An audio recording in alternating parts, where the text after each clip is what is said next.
Have you killed your orchid after repotting into a fresh bark mix? I hear this exact situation almost daily, so I want to show you how I repot into bark so that your orchids do the opposite of dying. They thrive.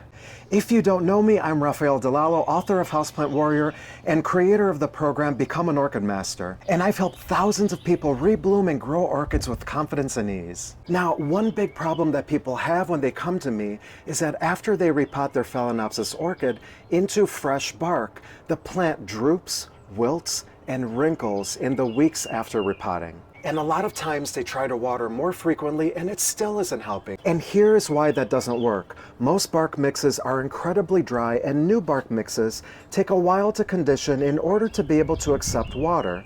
So after repotting with fresh bark, your old watering method now suddenly won't work. My solution for this problem is to soak your new bark mix in water overnight before using, and you'll also need to adjust your watering method and even the frequency of watering. This process will help condition the bark and prepare to get your orchid plant through the first couple months after repotting with flying colors. Let me walk you through a simple repot. Step 1. The day before you want to repot, soak your orchid bark mix in hot water overnight. Step 2.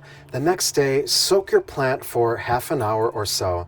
This will make it easy to remove all of the bark. Step 3, drain all the excess water away, and then you're going to remove the orchid from the pot, remove all the old bark, and cut off any dead or squishy roots. Here I'm taking the orchid out of the pot and I'm going to remove all of the bark, including this peat plug. Get rid of that, we don't need that anymore. And you'll see that there are a lot of dead roots on this orchid. I'll show you how to trim those off. Here are a couple new roots growing at the base, which is a great sign.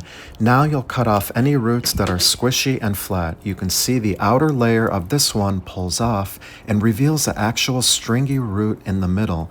All those get cut off. Keep trimming until you've cleaned it all up. Any roots that are plump and firm are good, so keep all those.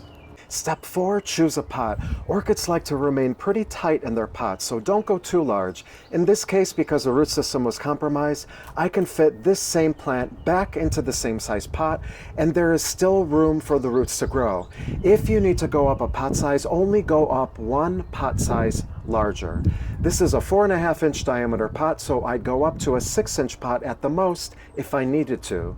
Here I'm taking my bark mix that I soaked and I'm straining all the water out so I can use it. Step 5, pot up your orchid with the new bark mix that you soaked.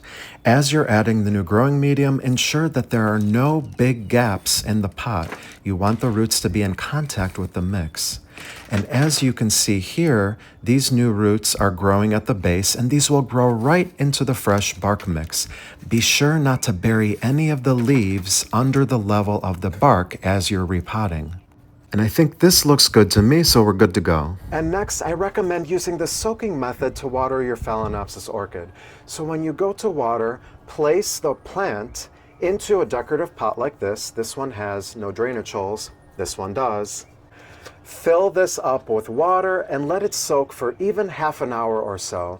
And then go ahead and discard the excess water and repeat when the mix is mostly dry. You will probably find yourself watering much more frequently than you did before repotting. And this will be the case for at least the first couple months after repotting until the bark mix becomes more conditioned. Now, if you've been frustrated with bark mixes that you've been using, I have a free PDF guide that I can share with you that contains information on an orchid mix that you will love.